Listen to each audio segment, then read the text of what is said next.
Tokoh besar juga dalam kitab suci siapa yang meskipun begitu menjengkelkan, memuji Tuhan, mengecewakan Tuhan, tapi diampuni Tuhan, siapa? Daud. Melalui Nathan, dia diingatkan, hei Daud, kami itu ngawur. Masa seorang raja ngambil istri, anak buah, malu-maluin. Dan dosa besar. Tapi ketika dia ditegur dan dia sendiri juga tidak bandel, dia mengatakan, ya saya berdosa. Dan satu lagi, hari ini tadi raja siapa tadi? Si tokoh Ahab. Ahab juga hidupnya nggak benar. Apa hidupnya? Bagaimana tadi kemarin? Nyerobot tanah. Dia berlaku itu karena perilaku siapa? Istrinya. Maka jadi istri yang baik, jangan ngocok-cocoki suami untuk berbuat jahat. Karena istri itu begitu luar biasa galak atau tajamnya. Sampai tanpa sadar menyeret suami ke dalam dosa. Seperti Hawa menyeret Adam. Tapi Allah mengampuni dia. Karena dia pun menyadari akan kesalahannya. Contoh hal untuk menuju kesempurnaan tadi saya ajakkan. Mari setia berdoa dan mendoakan. Mari tuntas dan maksimal dalam mencintai. Dan 3, kesetiaan untuk. Rasul Paulus berkata, Yesus meski kaya telah menjadi miskin karena kalian, agar kalian menjadi kaya karena kemiskinannya. Dalam nama Bapa dan Putra dan Roh Kudus. Amin. Tuhan bersamamu. Marilah kita nih senak, kita semati kita akui segala kekurangan dan dosa-dosa kita. Kita mohon ampun pada Tuhan agar layak untuk peristiwa penyelamatan ini. Saudara-saudari yang terkasih dalam Tuhan Kristus, ketika saya merenung-renung terkait dengan kutipan Injil hari ini, Matius 5 ayat 43 sampai 48, saya teringat suatu ajakan bijak lebih-lebih kepada para orang tua, dan khusus ini kepada ibu-ibu, terkait dengan pola hidup yang sehat. Pola hidup yang sehat. Dulu kita dikenalkan istilah 4 sehat 5 sempurna. Masih ingat? Orang Indonesia pasti tahu itu. Kecuali ini yang dari luar negeri. Itu dicanangkan dalam waktu lama. Pola hidup sehat adalah pola di mana menempuh 4 sehat 5 sempurna. 4 sehat yang dimaksud adalah agar khususnya para ibu atau penyedia makanan untuk anak-anak. Pertama diajak untuk menyiapkan makanan pokok yang bagus. Ya, makanan pokok itu bisa kita sebutkan entah beras atau ubi-ubian dan lain-lain. Makan pokok. Makanan pokok yang bagus. Selain makanan pokok, yang kedua adalah kita diajak juga untuk melibatkan yang namanya lauk pauk yang bagus. Ada yang tega ngasih makan sehari-hari nasi saja, ubi saja? Saya kira tidak. Lalu menyusul yang kedua tadi itu, disiapkan juga lauk pauk yang bagus. Sehingga orang lahap makan, ada semangat makan, dan dari situ dia sehat. Karena makanan pokok yang bagus, dan ditambahkan dengan lauk pauk yang bagus. Lalu menyusul yang ketiga adalah disarankan juga, supaya kita memanfaatkan sayur mayur yang bagus. Ini bagi orang Sunda gak asing ya. Di sini kan ada sayur-sayuran yang banyak sekali toh. Kita sangat beruntung hidup di Tatar Sunda, di mana kita itu berkelimpahan adanya sayur mayur, dan itu diingatkan kalau mau hidup sehat, selain makanan pokok yang bagus, lauk pauk yang bagus, tapi juga libatkan sayur-sayuran yang bagus. Kalau di sini banyak kan sayur-sayuran, cari yang bagus, jangan yang sudah layu dan busuk dimakan. Kan hemat Romo, itu bukan hemat, ngawur itu. Ya. Lalu yang keempat adalah buah. Demikian juga buah diajakkan dilibatkan untuk agar hidup menjadi sehat. Dan ini tidak asing juga di daerah kita.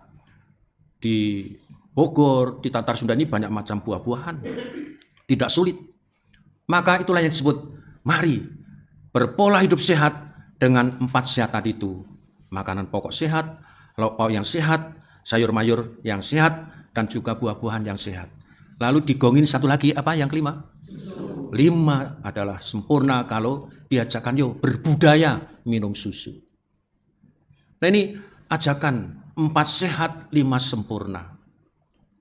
Hari ini Tuhan Yesus mengakhiri Injilnya pun dengan suatu sabda yang menggunakan kata sempurna. Ia bersabda, maka dari itu saudara, kalian harus sempurna sebagaimana Bapamu di surga sempurna adanya. 4 sehat 5 sempurna. Dan kalian harus hidup apa? Sempurna seperti Bapa di surga sempurna adanya. Artinya di sini ada tuntutan yang tegas sekali, di garis bawahi tebal-tebal. Kamu harus sempurna, kamu harus perfect, kamu harus optimus kalau orang bahasa Latin bilang. Jadi kalau hidup hanya salah-salahan itu bukan anak Tuhan itu. Bukan orang Katolik itu. Nah, yang terbaik itu seperti apa? Tadi dicontohkan seperti Bapamu di surga begitu, yang ingat adalah yang baik sempurna, maka menerbitkan matahari untuk siapa? Untuk yang baik. Begitupun sebenarnya untuk orang yang tidak baik pun menikmati matahari yang sama, yang sangat berguna itu. Lalu Tuhan juga menurunkan hujan untuk orang yang benar, termasuk pula boleh dinikmati orang yang tidak benar. Yang ada adalah berbuat baik dan sempurna. Nah, untuk menegaskan apa yang perlu kita renungkan menuju hidup yang sempurna itu, saya mengajakkan kita sekalian. Menuju hidup sempurna itu, yang pertama-tama adalah mari kita setia berdoa dan siap mendoakan. Amin. Setia berdoa dan siap untuk mendoakan. Itu contoh Tuhan Yesus. Tuhan Yesus itu senantiasa berdoa, kapanpun ada waktu berdoa. Tapi tidak lupa mendoakan. Termasuk yang didoakan pun mungkin orang yang tidak suka pada Yesus, yang memusuhi Yesus. Ia setia berdoa dan mendoakan. Ini ada yang punya musuh enggak di sini? Ada. Ya, pokoknya itu yang diajarkan. Berdoalah dan mendoakan mereka.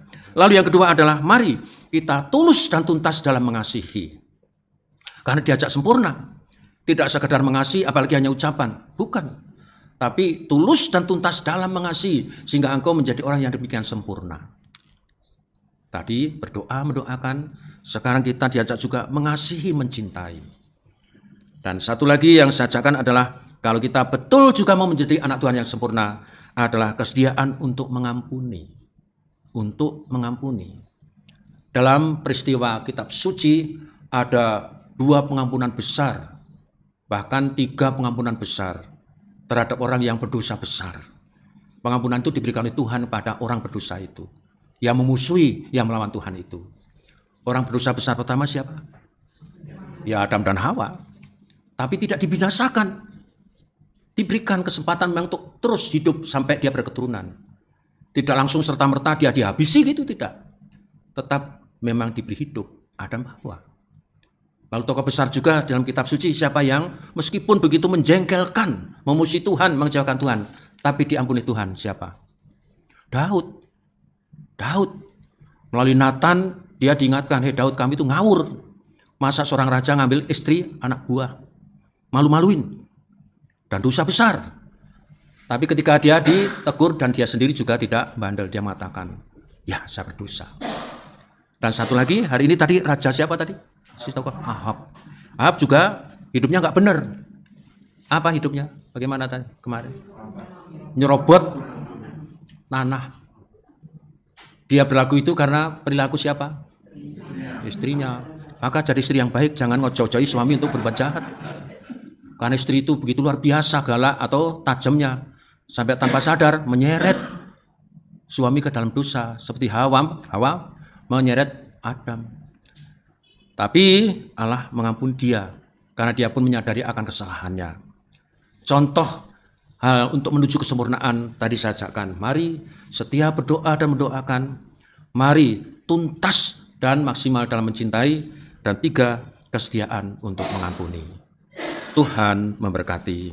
Agunglah misteri iman kita, penyelamat dunia, selamatkanlah kami, karena melalui salib dan kebangkitan-Mu, Engkau telah membebaskan kami. Tuhan bersabda, kasihlah musuh-musuhmu dan doakanlah mereka yang menganiaya kamu. Tuhan bersamamu. Semoga Allah Maha Kuasa memberkati kita sekalian, Bapa, Putra, dan Roh Kudus. Berterkasih, Ekaristi sudah selesai.